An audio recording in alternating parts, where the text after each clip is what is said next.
bizcocho que se me rompió. En Sacúdete e Inclúyete. Hoy es un día histórico. ¿Por qué es histórico? Porque voy a entrevistar al expresidente, a nuestro presidente Lucio Gutiérrez Borbó, ingeniero magíster, luchador social de primera categoría. Fue el único hasta aquí que ha puesto el ministro a un indígena, a Nina Pacari. Ni mi maestro Luis Alfaro lo hizo, ni Correa, ni Roldós, ninguno de los que de alguna manera dicen que han intentado hacer algo por esta patria inacabada. Y Mafalda me dice, oye, ¿y por qué me pones a mí? Porque tú me dices que aquel que busca infatigablemente la verdad merece el castigo de encontrarla. Y así ha sido mi vida. Así ha sido cuando desarrollé durante décadas en la Universidad de Guayaquil ese programa para todo, dirigido por el Consejo Universitario, yo era el director, Universidad del Aire. Qué lindo. Y decíamos esa locura, esa magia, planteando, como decía mi padre, mira hacia allá, esa lejana nube que lentamente al infinito sube. Esa que ya no ves, que ya no alcanza tu mirada a seguirla. Es mi esperanza. Decíamos que hoy tenemos con nosotros al maestro, al magíster, al ingeniero civil, ese luchador social, Lucio Gutiérrez Borbó, que llegó a ser presidente del país y que está con nosotros, aunque sea vía Zoom, porque él viaja mucho, realiza muchas actividades, pero ya estará en presencia con nosotros. Maestro, tenemos el encanto de entrevistarlo a usted vía Zoom. Intente conectarse porque estamos aquí nosotros conspirando, buscando.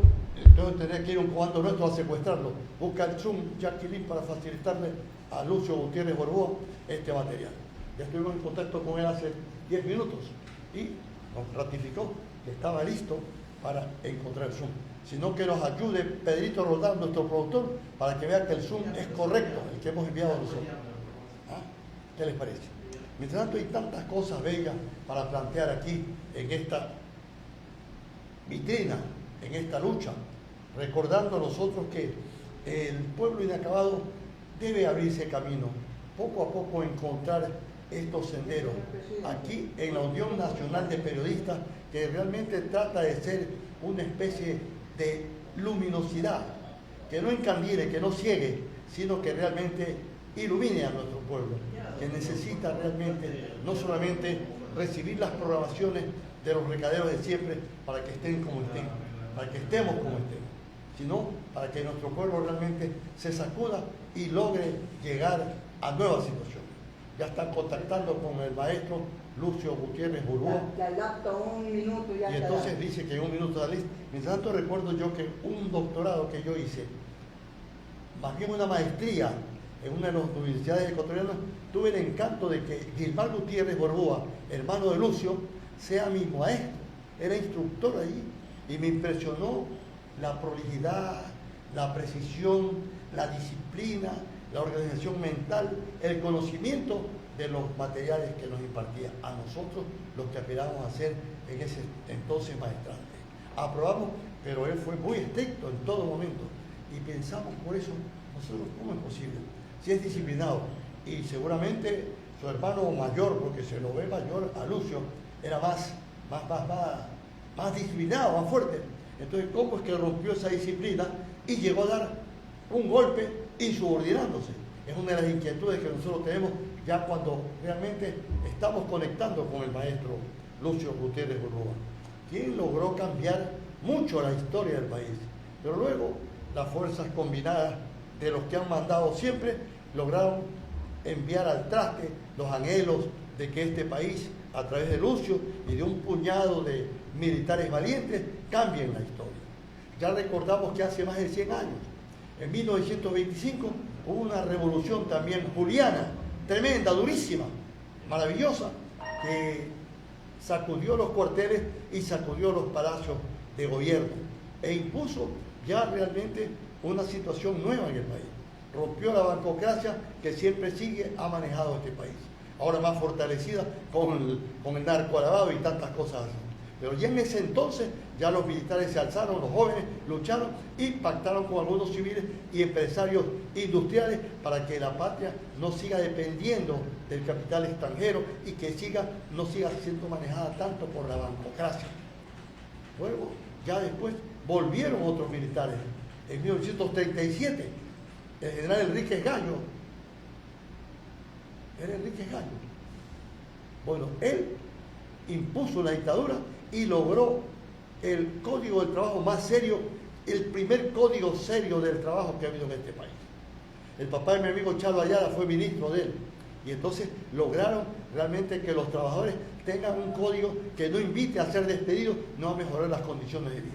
O sea, también fue, y me hace recordar que Juan Centurión Onofre, que fue presidente de la Unión Nacional de Periodistas hasta hace poco, él planteaba que los regímenes militares aquí han logrado, como Bombita, que ahora está en Pubirí, ya cerca de 100 años, y logrado que se rescate parte de la riqueza nacional y que no se la sigan llevando como se la llevan al extranjero los de siempre. O sea que él plantea en varios escritos y varios libros, Juan Centurión, que realmente son los militares quienes, o sea, el ala más joven, el ala más seria, no los narcos generales, quienes deban manejar el país y dar lecciones de civismo a los civiles. Qué planteamiento más interesante, ¿no? Me dicen que ya está el maestro Lucio Gutiérrez Burúa con nosotros, maestro. Muy buenas tardes, encantado de saludarlo, maestro. ¿Cómo así se dejó secuestrar por nosotros un hombre como usted, importantazo, que recorre todo el país y sale del país buscando nuevos derroteros para la patria? Adelante, maestro, lo escuchamos. Buenas tardes, muchísimas gracias por la oportunidad. ¿Sí se me está escuchando? Sí.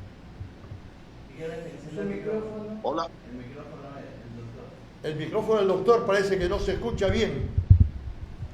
El mío sí, yo no necesito micrófono. Fuerte, maestro. Maestro, el micrófono de él parece que no le está funcionando. Lucio Gutiérrez Burúa. A ver. A ver, veamos. Yo veo que gesticula. ¿Cómo? Así se le está desactivando y activando nuevamente. Ahí. Es un micrófono indisciplinado. A este país le falta disciplina, ¿no? Y todo. Sí, yo no sé. Ahí está gesticulando. Ahí, aló, el movimiento de los labios del maestro, pero no oigo su voz. ¿Me escuchan ahí? ¿No se escucha? Se ha quedado sin voz, sin oídos. A ver, ¿qué pasó? Programados solamente para que seamos servidores y consumidores. El maestro Gutiérrez habla, pero no lo escuchamos. ¿Aló? La imagen sí se ve. Hola. Claramente Hola. se ve la imagen de Lucio Gutiérrez Burúa. Intentemos nuevamente. Nuestro aparato sí funciona bien, ¿no? Hola. Maestro? Perfecto. Esperada oportunidad de... Vamos a ver. Entonces, ahí seguimos mientras tanto con Mafalda, seguimos rescatando a Pinocho y todo lindo, ¿no? Me preguntan por qué pongo siempre a Pinocho también. No, porque es mentiroso. Él rompió los esquemas, no quiso ir a las escuelas, no quiso que le enseñen A, E, I, O, U, la bandera del Perú, para que hagas tú y ¡pum! Le metan más bala a los peruanos y sigan malversando con ese cuento la patria ecuatoriana. Pinocho luchaba de tal manera que siendo vago y andando por ahí, llegó un momento en que rescató a su abuelito, a Gepetto, al ser que con la ayuda de la hada protectora lo convirtió en un muñeco de verdad. Tenemos nuevamente la imagen del maestro Lucio Gutiérrez Burúa. Escuchamos, maestro, atentamente. Buenas tardes. Buenas tardes. Efectivamente, como se realizaba en esa reseña histórica. Su micrófono, dile. El micrófono del maestro. Y si habla sin micrófono, no llega. Estoy hablando prácticamente sin micrófono. Aquí está funcionando. Aparentemente el micrófono mío está sin problema. Ajá. No sé. Qué pena, ¿no? ¿Cómo hacemos, maestro? Hola. Vamos a ver cómo lo ayudamos al maestro. Hola. Yo aquí estoy bien. Producción va a encargarse de buscar qué ocurre, por qué no llega la voz del maestro. ¿Será que la censura, que en este país es campeona, se adelanta a muchas cosas, se las arregla para que nosotros sigamos solamente escuchando a los recaderos de siempre y no oigamos las voces lúcidas, la minoría lúcida que intenta cambiar el destino del país y que realmente la patria esté iluminada? Entonces vamos a intentar nosotros aquí en producción rescatar esa voz de aliento que nos da Gutiérrez Burúa aquí en la patria. Hola. Quiere decir que vamos a tener que traerlo, lograr que el maestro, no sé cuándo, venga en persona. Ahí sí no habrá pretexto ni cosa por el estilo, porque ahora, aunque él tiene paciencia y nosotros también, sentimos que sabemos, no hemos oído ni una palabra del maestro hasta este momento. Entonces, vamos a ver qué ocurre, qué noticia nos tiene Pedrito. Ya viene, que está ahorita. Ya. Entonces va a venir también nuestra maestra de producción a ver si es problema por último de nosotros. ¿Usted cree, Pedrito, que es problema de nosotros? No, mira, te estoy mostrando. Es de allá, del micrófono de... Aquí está la mejilla que te Ajá. Ya, ya. Rógale tú, Jackie, a la maestra Kelly, que estamos en el aire. Es que está ahorita como los barrigan. Sí, pues se ocupa la frente y viene para acá. Pero suspende un segundo, hecho, y viene para acá, que estamos al aire nosotros. Es grave, ¿no? Dile eso tú, Jacqueline. Sí, pero ya no es culpa de nosotros, ya es allá. Eso es lo que te queremos. A ver si nos ayuda. Estamos indefensos nosotros aquí. Voy a intentar. Ya. A ver. Y entonces, vamos a rescatar, ya que el maestro no se puede escuchar su voz. Él sí puede escucharnos. Usted sí nos escucha, maestro Lucio Gutiérrez Burúa. Sí, no, Yo sí les escucho, yo sí les escucho muy Ahora bien. sí, qué lindo, maestro, así hable todo lo que quiera, maestro, sin parar, aprovechando que no nos han censurado esta vez. Adelante, otra vez se nos han cortado. Adelante, maestro, lo escuchamos. Suerte, buenas tardes. Hazle la pregunta, Jorge. Sí, no, él está intentando, está manipulando el micrófono. Dile que sí se le escucha. Sí se le escuchó, ¿ah? Ahora ya no, pero sí se le escuchó, maestro. ¿Usted ve la imagen del maestro Lucio? Sí.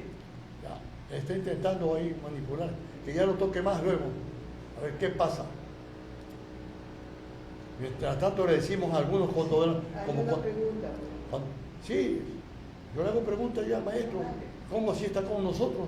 Pero el maestro está concentrado ahí en que su aparato funcione.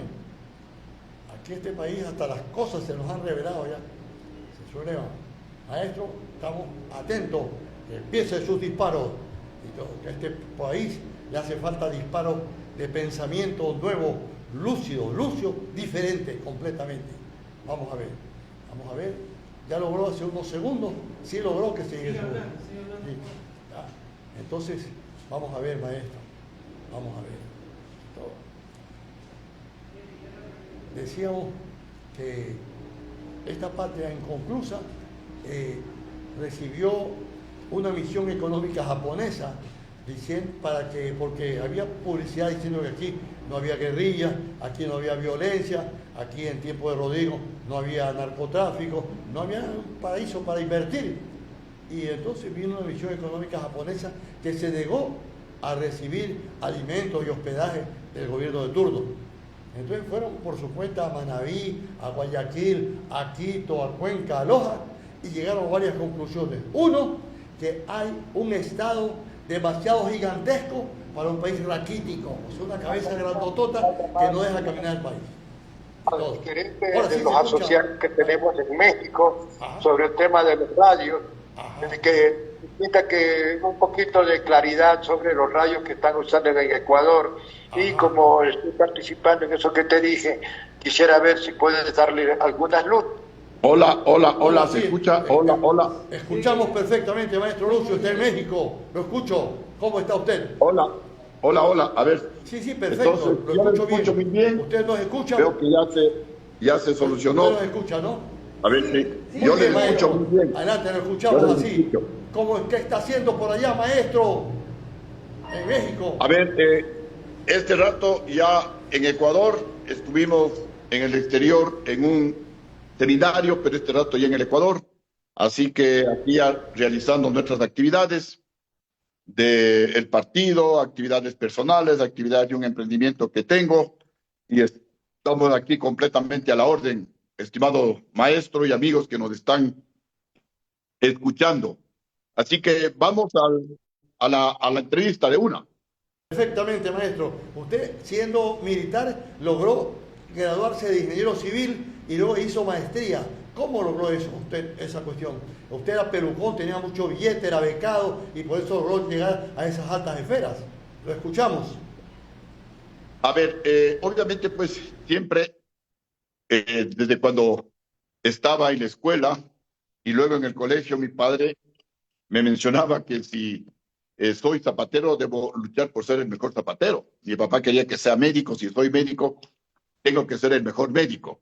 Así que fui abanderado en el colegio hasta tercer curso, ingresé al colegio militar, fui el mejor graduado de subteniente del ejército, luego gané un concurso, fui a Brasil a hacer el curso de licenciado en educación física y en 100 años de existencia de la Escuela de Educación Física del Ejército de Brasil, por primera ocasión un extranjero se graduaba en primer lugar y ese extranjero pues orgullosamente era ecuatoriano, era Lucio Gutiérrez. Luego de eso participé en varias competencias nacionales entre las escuelas de cadetes de las Fuerzas Armadas y la Policía Nacional, quedamos campeones. A mí me designaron entrenador del equipo de Pentathlon Militar del Ecuador, participamos en un campeonato sudamericano y por primera vez quedamos campeones sudamericanos en Pentathlon Militar. A continuación, me presenté a dar exámenes para ingresar a la Escuela Politécnica del Ejército, ingresé a la Escuela Politécnica del Ejército, me gradué como ingeniero civil y fui también el mejor graduado de toda la universidad.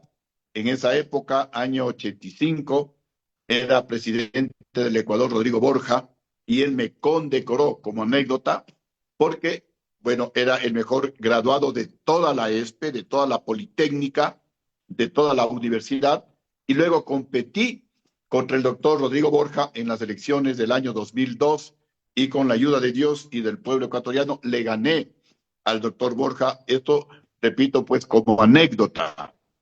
Luego en la Academia de Guerra también quedé en primer lugar y estando listo para salir como agregado militar con toda mi familia a los Estados Unidos por un año, un cargo diplomático, siendo coronel recién ascendido, tomé la decisión más maravillosa y al mismo tiempo más riesgosa de mi vida. En esos años 1999, inicios del año 2000, el gobierno de turno del doctor Yamil Mahuad entregó a banqueros que habían financiado la campaña del doctor Yamil Mahuad para que llegue a ser presidente. Una vez que fue presidente, los banqueros lo presionaron y el presidente, en una actitud que fue totalmente rechazada por el pueblo ecuatoriano, les entregó a estos banqueros 4.000 millones de dólares que son de todos los ecuatorianos.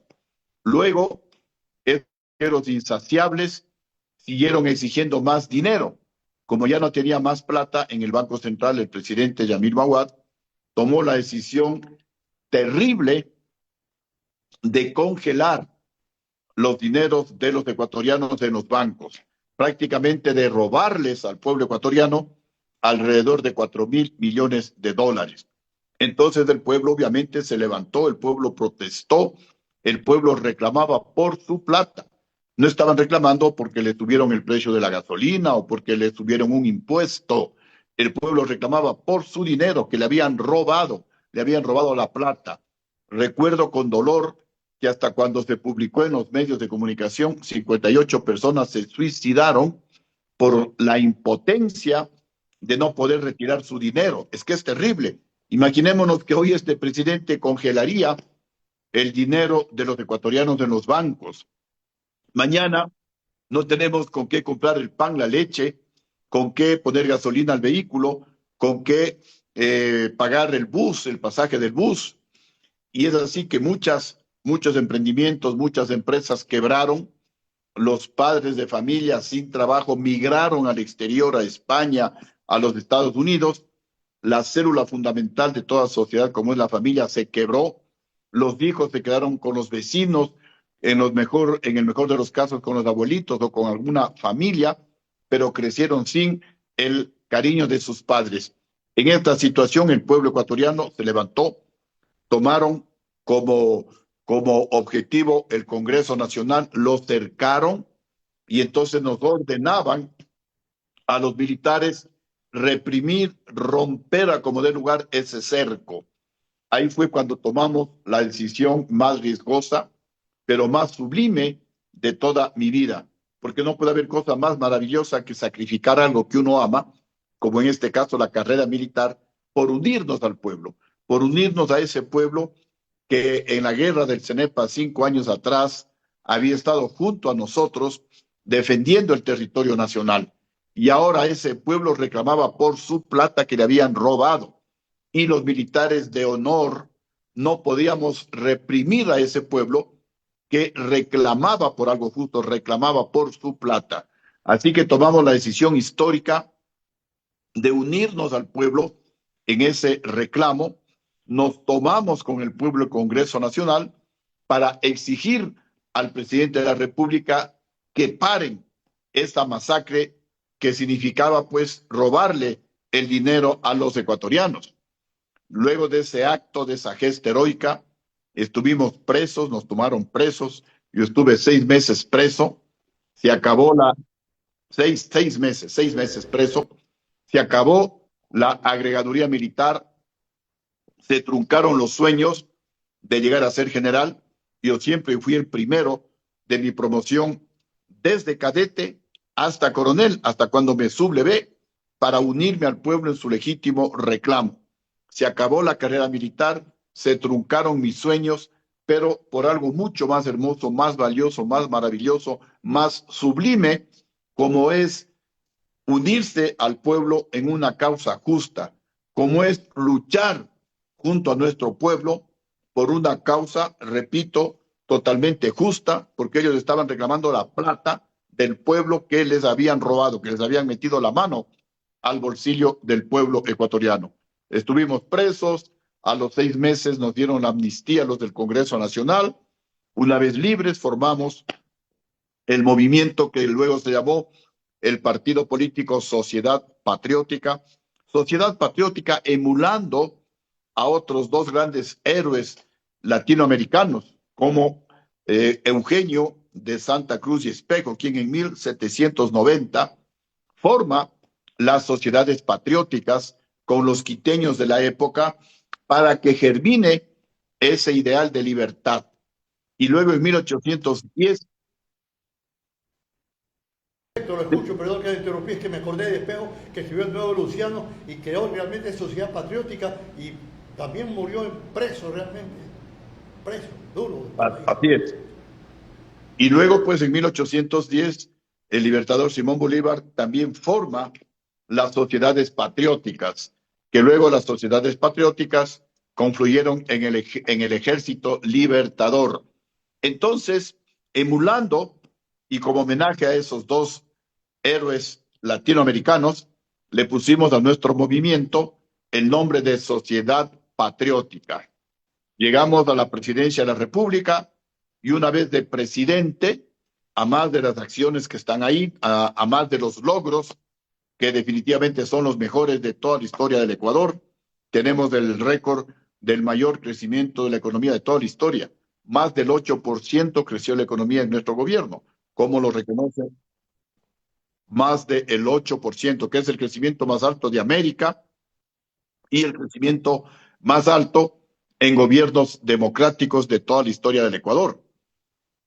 Y también tomé la decisión de primero encarcelar a 6 banqueros ladrones del dinero de los ecuatorianos en el feriado bancario. Esto no lo ha hecho nadie, ningún presidente en la historia del Ecuador.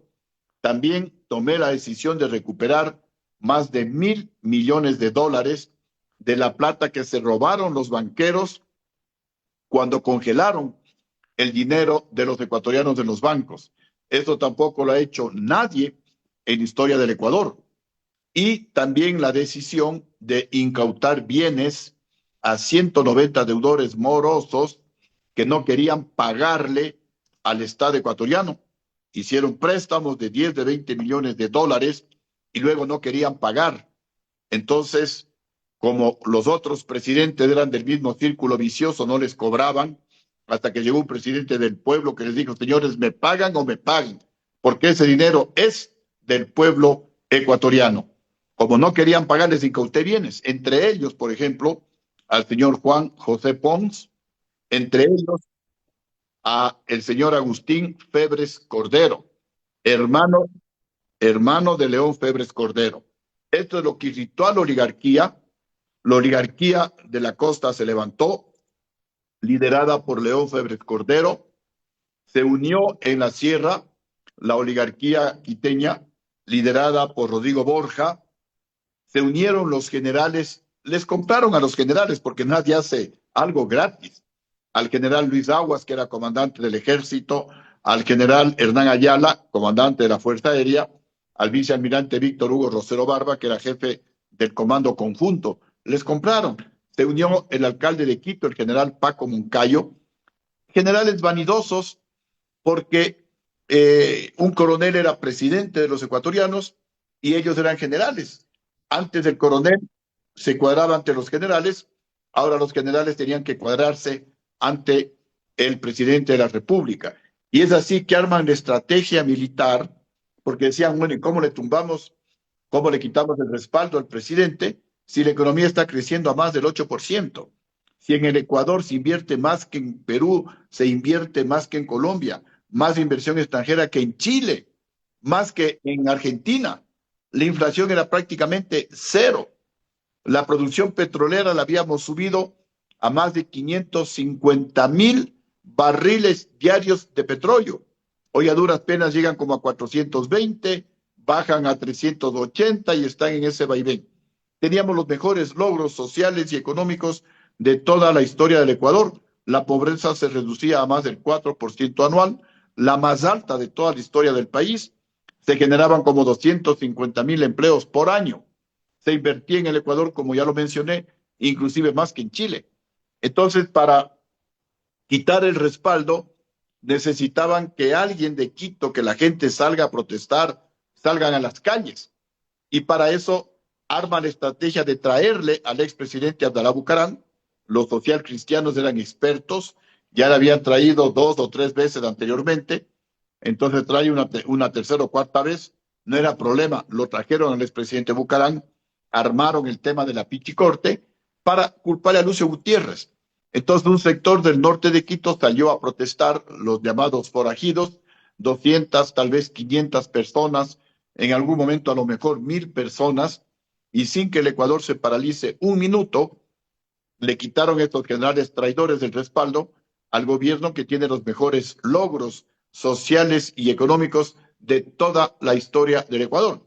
Y el único presidente que se le paró realmente a la oligarquía, que le dijo a la oligarquía, basta de seguir explotando al pueblo ecuatoriano. Y ahora, banqueros, ustedes me devuelven la plata que le robaron al pueblo ecuatoriano cuando congelaron el dinero del pueblo en sus bancos. Y por lo menos recuperé como $1,000 millones. Y a los deudores morosos que no querían pagar, les incautamos bienes. Esto, repito, no lo ha hecho nadie en la historia del Ecuador, pero obviamente a mí me costó el puesto, porque con ese pretexto se levantó la oligarquía, compraron a los generales traidores y sin que el Ecuador se haya paralizado un solo minuto, sin que en las calles de Quito haya habido un solo indígena, nadie de la CONAIE, nadie del pueblo, gente que salía en vehículos de alta gama, Mercedes-Benz, BMW, que salían con ollas, golpeaban ollas en las que nunca habían cocinado, recién compradas. Así terminaron con el mejor gobierno del país y ahí comienza la debacle del Ecuador.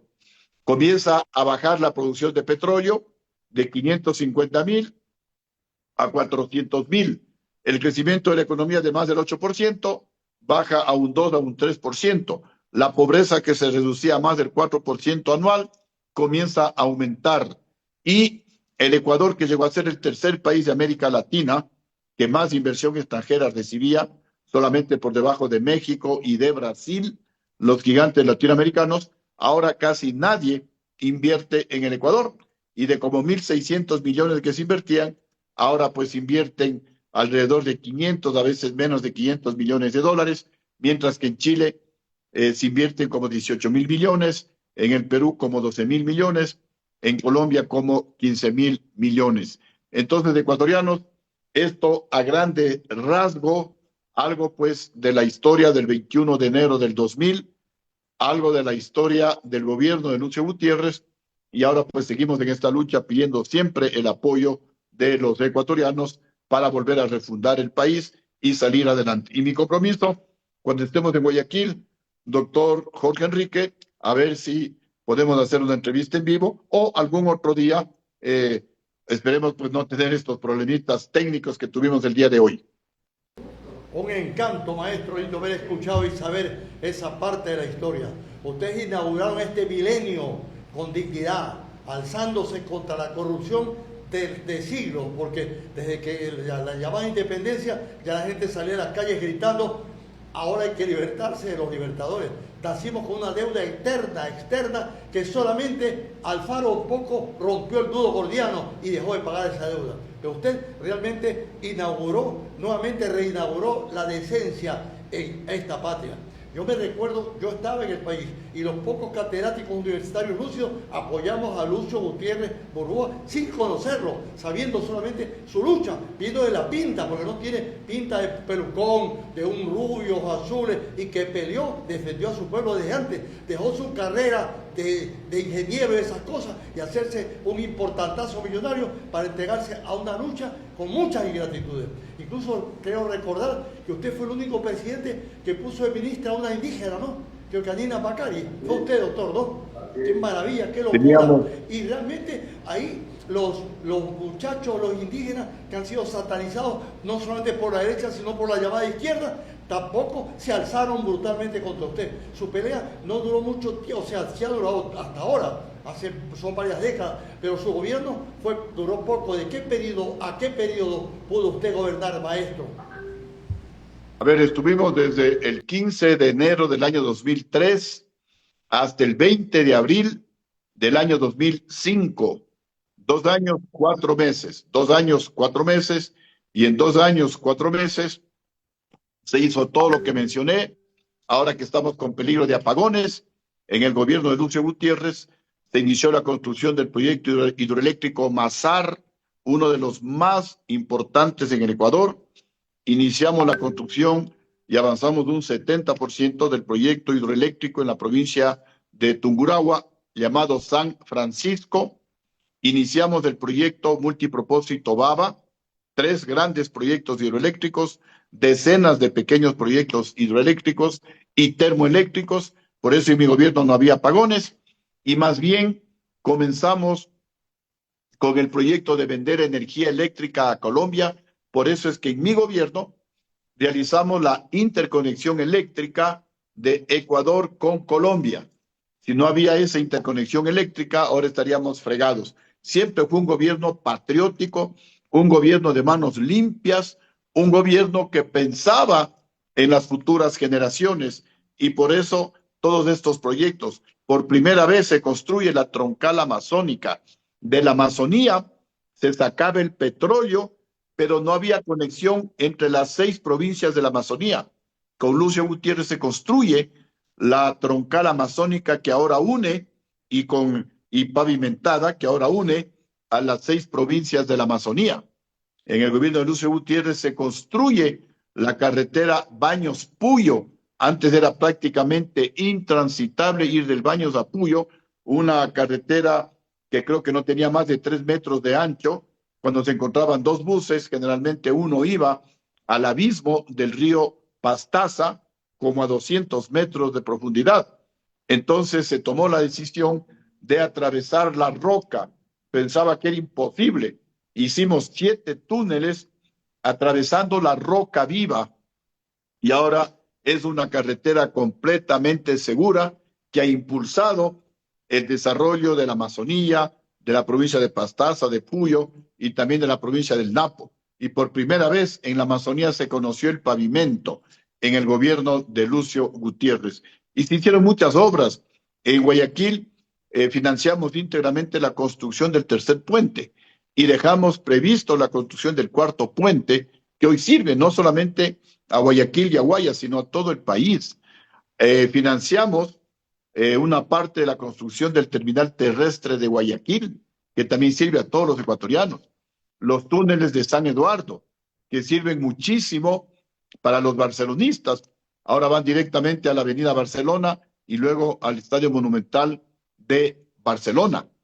Se hizo muchas obras en todo el territorio nacional, canales de riego, el canal de riego Zapotillo en Loja, el canal de riego Píllaro en la provincia de Tungurahua, la autopista Esmeraldas, Atacame-Súa, la autopista Machala, Puerto Bolívar, y en todo, repito, el territorio nacional, el túnel Guayasamín que une Quito con Tumbaco, y quedan 2 túneles. Se construyeron un túnel, no se llegó a construir el otro túnel, y ahora pues es un cuello de botella cuando se va de Quito a Tumbaco o se viene de Quito o de Tumbaco a Quito. Así que, amigos, realmente es muy apasionante conversar sobre estos temas. Yo le agradezco al doctor Jorge Enrique y me comprometo, algún otro día coordinamos para tener una conversación un poquito más amplia, porque ya pues tengo que acudir a nuestra sede nacional a una reunión que tenemos a las 2 de la tarde. Maestro, conspirar con usted buscando el alba para este pueblo inacabado, y nos anuncian que el Zoom se acaba en 2 minutos, pero volvemos, no se nos va a ir todavía, lo reactivamos en 1 minuto, 2 y seguimos. Ojalá que eso que plantea usted y que sabemos algunos ecuatorianos esté por escrito, que quede registrado en la historia por escrito, saber tener esa documentación. Pero sé también que usted también volvió la mirada al campo y tuvo un ministro de los agricultores, Leonardo Escobar Bravo, ¿no? Trabajó durísimo, intensamente, con los montubios, con los serranos, con toda la gente, para que este país no solamente tenga estos grandes edificios a costa del campo, sino que de verdad el campo también existe. Es cierto, se trabajaron bastante en el campo y que Leonardo Escobar trabajó con ustedes, maestro. Hizo un excelente trabajo en la agricultura. Ahora los agricultores recuerdan con Lucio, con el ingeniero Leonardo Escobar Bravo, estaba definitivamente mucho mejor la agricultura, y cuando la agricultura está bien, el país está bien. Cuando la agricultura está mal, todo el Ecuador sufre las consecuencias.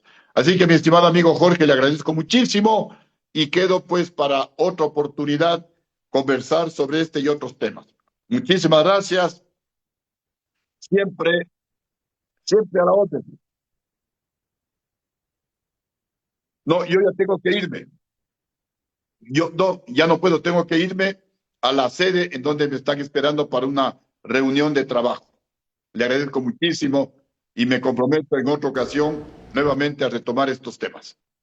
¿Y hay algún libro escrito sobre eso que realizó durante su gobierno o no? Tengo un libro escrito titulado Golpe y estoy pues por concluir el libro sobre el 21 de enero, sobre la campaña que hicimos para ganar las elecciones, sobre lo del gobierno, sobre lo de la cárcel, que también es interesante, la etapa. Usted vino a cumplir la prisión y no se escapó del país. ¿Por qué vino a cumplir esa prisión? Y soy el único presidente que está en el Ecuador, que camina libremente por el país, sin guardaespaldas, sin chaleco antibalas, porque el que nada debe, nada teme. Así que, mi estimado amigo, muchísimas gracias por su gentileza. Y entonces, pues, estamos en contacto. Haberme inspirado y escuchado a nuestro presidente, a Lucio Gutiérrez Borboa, con la esperanza de que, por las buenas, con elecciones o sin elecciones, nuevamente ilumine este país inacabado. Muchas gracias, maestro lindo. Suerte. Gracias. Muchísimas gracias. Hasta muy siempre, gentil. maestro. Gracias.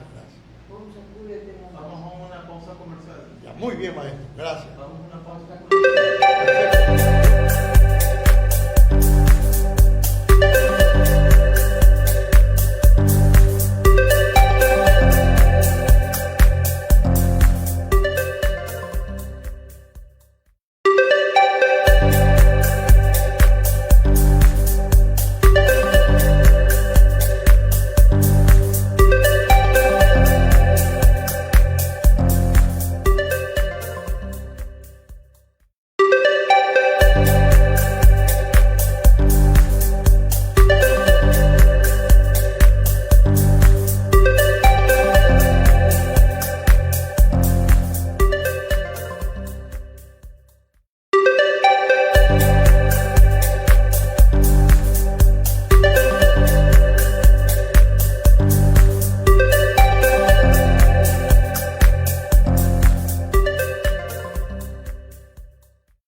Muy bien, hemos tenido el encanto de empinarnos ante un maestro de la dignidad y poco conocido porque los grandes medios no nos informan, desgraciadamente nos deforman y no hablan acerca del Ecuador auténtico, de ese Ecuador profundo que realmente no solamente sueña, sino que construye la patria poco a poco, con silencios, con luchas como la del 1 de mayo, que fue una consecuencia de una masacre en Estados Unidos para los trabajadores y que luego los trabajadores lograron imponer no las 16 horas que habían impuesto en Estados Unidos, en Europa y en el mundo para los trabajadores, sino ya poco a poco ir bajando hasta que ahora haya 8 horas de trabajo, que también son demasiado para nuestros pueblos. Seguiremos luchando para que se reduzca la jornada laboral y para que nuestro pueblo tenga más independencia. Quisiera ver mi imagen, maestro, mientras yo hablo, para ver las boberías que estoy diciendo.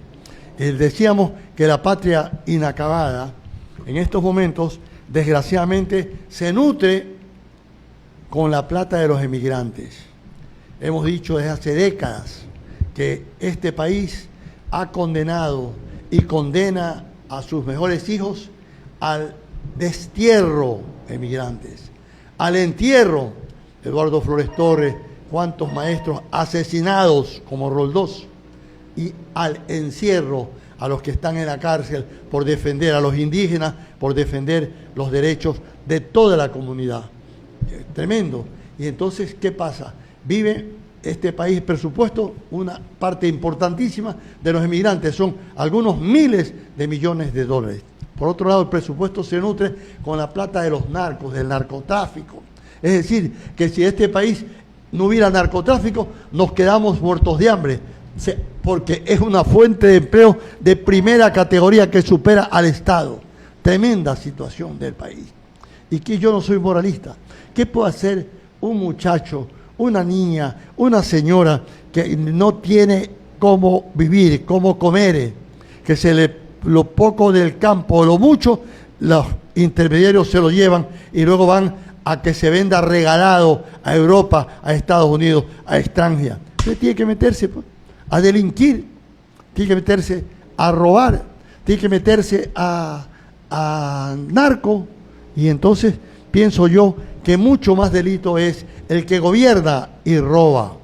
Y han deformado al pueblo de tal manera que muchos dicen: ¡ay, robó, pero hizo muchas obras! Entonces ya acostumbrados, porque nos han casado con la mentira y nos han obligado a vivir con ella. Por eso nos parece que se hunde el mundo cuando oímos la verdad, como si no valiera la pena de que el mundo se hundiera antes que vivir en la mentira. Así vamos de tumbo en tumbo. Ahí vamos. Algunos, como yo y una minoría, tratamos de cabalgar sobre las olas, no dejarnos arrastrar. Claro, sabemos que la vida es linda. No es que es una vida amarga, no. La vida es bella, es un río que fluye y avanza. Y estamos en el río, a veces nos agarramos una piedra, nos caen la empalizada de los troncos, pero seguimos fluyendo con la vida. Y sabemos que estamos retornando, porque nacemos, nos desarrollamos, luego tenemos hijitos, y luego dicen que es muerte. No es muerte. Estamos volviendo a Madre Natura que es una verdadera madre que muestra que muchas veces los animalitos de Dios son más solidarios que nosotros y nos llamamos humanos. Y así vamos aprendiendo en la vida que este pueblo tiene que encontrar su camino, a pesar de que muchas veces la propia familia le dice: estudia para que seas alguien en la vida. Y a pesar de las malas lecciones en las escuelas, en los colegios, en las universidades, que nos convierten en sirvientes, en recaderos muy efectivos para seguir aplastando al que no pudo leer ni escribir.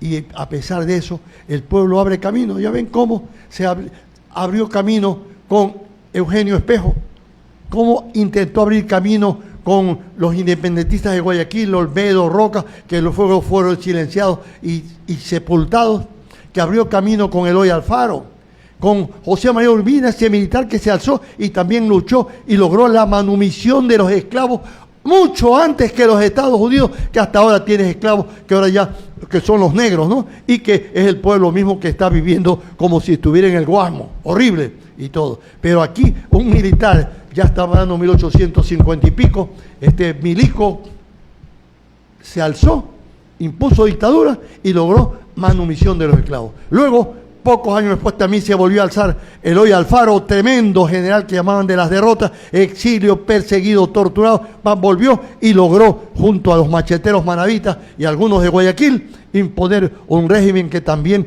rompió la deuda externa y no la pagó, y escribió un libro, El Nudo Gordiano, que nadie lo ha leído porque no les conviene que se publique esas obras y todo. Hay luchadores como Montalvo que lograron abrir el cerebro de nuestro pueblo y planteaba, mi pluma no es cuchara. Y así de tumbo en tumbo vamos avanzando, hemos ido avanzando.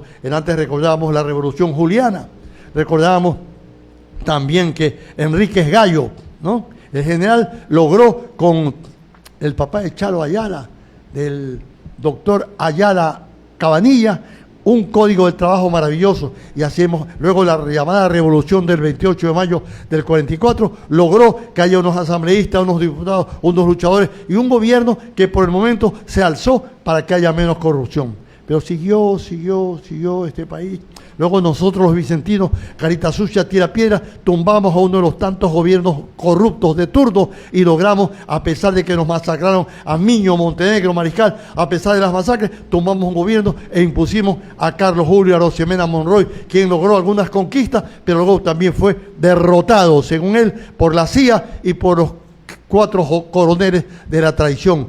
Generales de espada virgen que nunca habían peleado, pero sí habían lucrado y siguen lucrando aquí, y ahora hay narcos generales. Y la patria sigue avanzando, a veces de tumbo en tumbo, pero tenemos la esperanza de que esto siga cambiando. Antes de que hable nuestro expresidente Lucio Gutiérrez Borbúa, recordamos nosotros que en tiempo de Rodrigo Borja vino la misión económica japonesa, y después de estar un año aquí estudiando lo que pasaba para invertir, porque Japón es un inversor extraordinario en muchas partes del mundo, así como China, más que Estados Unidos. Y ocurre que ellos llegaron a estas conclusiones. Un país con una cabeza enorme para un cuerpo raquítico. Mucha burocracia corrupta, burocracia centralista que no deja caminar a las penínsulas, a las poblaciones, a las provincias, a los ayuntamientos, a los cabildos, y mete preso a los alcaldes, a los concejales, y los mata de hambre. Y mata de hambre este pueblo. Se lleva los impuestos a Quito y luego nada. Eso denunciaba ya en los años 90 esa misión económica japonesa. Decía luego que había un código del trabajo que era corrupto, que era hecho para que el trabajador mendigue, consiga cositas de corrupción y no mejore las condiciones de vida, y que invitaba a que uno lo despidan para que le dé un billetito y se muera de hambre y no mejore realmente su calidad de trabajo, su calidad de vida para su hogar, para sus hijos. Y luego dijo la misión económica japonesa, hay un empresariado, gente que con poco riesgo, con poca inversión, saca a través del Estado y de los gobiernos corruptos billetes, a través de la bancocracia billetes, y el pueblo sigue como está, debajo de la vida. Eso no lo decían los comunistas, no lo dice la ONP, no lo digo yo, lo plantea la misión económica japonesa. Luego habló de nosotros, del pueblo. Dijo una verdad que duele mucho, porque las verdades amargan. Y decía Espejo, la verdad, aunque cause escándalo, y decía que nosotros, el pueblo, somos mano de obra barata, pero improductiva. Mire, somos improductivos aquí, pero cuando vamos a limpiar pisos, a trabajar como burros en las selvas de los Estados Unidos o de Europa, trabajamos más que los europeos, más que los estadounidenses, y ahí sí somos mano de obra barata, seguimos siendo, sin seguro social, ilegales, pero muy productivos. Y eso decía la misión económica japonesa. Al último, las conclusiones que sacaba, dice, pues país, Ecuador, no apto para inversiones. Duro, ¿no? Terrible, aquí no hay inversiones. Con Lucio había inversiones, ha habido inversiones, pero luego veamos la estadística. Aquí hay diversiones de 4 sapos y realmente no hay inversiones. Y entonces nos estamos comiendo lo que producen los campesinos, que nos han de comer, pero hacemos estos grandes edificios, las grandes catedrales, y mucho cemento, mucho plástico y poca agricultura. Y poco a poco este pueblo no se hunde porque los emigrantes mandan plata. Y este pueblo no se hunde porque los narcos realmente crean industria y aseguran que no nos moramos tanto de hambre. Duro, durísimo. Por eso le pedimos a nuestro amigo que nos hace señas que pongamos el maestro que dice verdades que amargan, pero que son verdades. Recordamos ese pensamiento, que aquel que busca infatigablemente la verdad merece el castigo de encontrarla. Adelante con el maestro Pedro, maestro lindo, productor, licenciado en comunicación, maestro que nos da aliento, ánimo, valor, fuerza, coraje. Adelante con el maestro.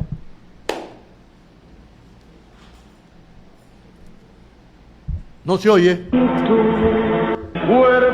como en el casino del pueblo, nunca le dieron asiento por no andar politiqueando, ni ser portavoz de cuentos.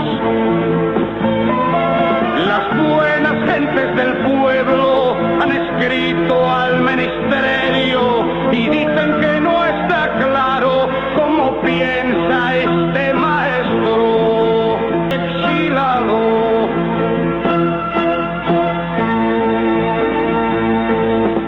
Al explicar cualquier guerra, siempre se muestra remiso por explicar claramente quién venció y fue vencido. Gran problema porque hace pensar. Yo no creo mucho en la llamada educación, creo en la formación, porque la educación muchas veces nos deforma. Nuestra mamita, nuestro papito, estudia para que seas alguien en la vida, estudia para que luego seas ingeniero, seas abogado, seas profesor, seas... ¿Y qué pasa? Que la mayor parte de los abogados están estresados.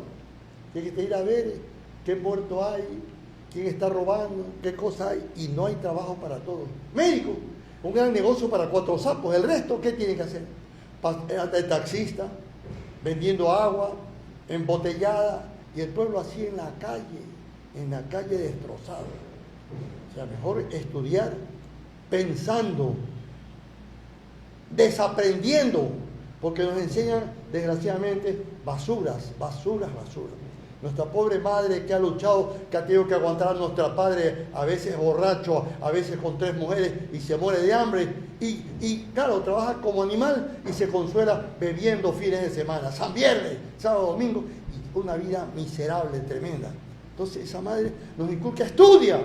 ¿Qué más queda? Estudiar, pero no se da cuenta que el estudio a veces es una cloaca, que mientras más estudias, ya entras a trabajar, a trasubir, pero no a trascender ni a vivir. Y uno se da cuenta con los años. Con los años, algunas veces uno tiene que huir. Yo huí de este país, salí de esta basura hace 100 años, volví a entrar, fui catedrático, volvieron a meter preso, pero sigo pensando en el pueblo, que esto tiene que cambiar. Y trato, este terno tiene más de 30 y pico años, está nuevecito, carajo. Mi ropa la cuido, no ando gastando en porquería. Esta gorra no me la choreé, se la choró mi mujer y aquí la tengo y todo. Y yo no doy de tragar a los sapos, pero como bien jengibre, ajo, cebolla, en plan barato, me sale más barato hacer lo que yo hago, comiendo y ahorrando y paseando y caminando, haciendo locura, como un ejemplo para que la gente piense que con mis 82 años estoy enterito y que es mejor ser digno, es mejor ser un cholo decente, luchador, subversivo contra la corrupción, que otro disciplinado, obediente, comedido, laborioso, que simplemente es lo que le han enseñado. Lo han programado, lo han dopado, lo han hecho divertir para que vaya al fútbol, Barcelona, Coca-Cola, Emelec, la selección y toda la basura. O la religión, para que usted, mientras más se friga aquí, más mejor o menos peor esté en el llamado cielo. Y así lo tienen odiando a las otras sectas, a los otros grupos y denunciando. Mi madre decía, come Dios y hace caca diablo. Dios mío, pero no es culpa de mi pueblo. Si lo han ignorantado, si lo han ignorantizado, ¿qué más le queda sino agarrarse a Barcelona, al espectáculo, al trago, a las cosas equivocadas completamente, al consumo de alguna manera para luego morir? Y cuando pasan de los 50 años que ya tienen diabetes, están tuberculosos, todo, ya rezan, porque gracias a Dios han vivido 50 años. El ser humano está programado para vivir más de 120 años, carajo. Pero al pueblo le han hecho creer que con 50 años ya uno está viejo. Y mentira, está enterito. Y más bien después de los 50, 60, si uno trata de cuidarse, empieza recién ahí a pensar, a repensar, a replantearse, a desaprender tanta basura y a creer que hermanos que me están escuchando en Canadá, mi familia, mis amores, mi Jackie, mi Julián, mi gente linda, mi Xavi, toda mi gallada linda, la gente de Estados Unidos, como mi hermano Rafael Rodríguez, presidente de la Confederación Nacional de Periodistas del Ecuador, capítulo 9, me escucha y discute y pelea conmigo todos los domingos, hacemos suya, hablamos un poco de locura. Mi gallada de Europa, Bilbao, mi gallada Javi del Vigo, José Mi Salazar, María Bilbao, mi gallada que se me ha ido y hablan conmigo todos los días como Oteiza Basterrechea, mi hermana Ro Agurchane, linda, otra terrorista vasca maravillosa que me está esperando, ya iré para allá para molestarla, mi hermana Marta Eck, que está en Estocolmo y recién cumplió 70 años ahora en abril, sus 70 primeras primaveras, también me escucha y pelea y discute conmigo. Cuánta gente linda me da aliento para que yo siga siendo lo que soy, un terremoto con derrumbe, un arroz con mango, pero no sometido, sin plata pero sin amo, muy contento de disponer de tiempo libre, organizado, viviendo mejor que otros porque me siento lindo, me transformo con Jacqueline, con mi cómplice, mi encubridora, mi amor auténtico que me soporta más de 41 años y más le conviene, carajo, porque si no la liquido. Yo soy un terrorista pacífico. Qué lindo, ya me suena la hora, dice que me largue y me tengo que largar. Pero tengo que volver y seguiremos conspirando, pésele a quien le pesare, a pesar de los pesares y hasta la victoria siempre, carajo, recordando lo que mencionó mi padre, matemático, jurisconsulto, ¿qué más? Pensador, comunista, Humberto Miranda, decía y dice y dirá, mira hacia allá, esa lejana nube que lentamente al infinito sube, esa que ya no ves, que ya no alcanza más falta a seguirla. Ha sido, será siempre mi esperanza, carajo. Muchas gracias.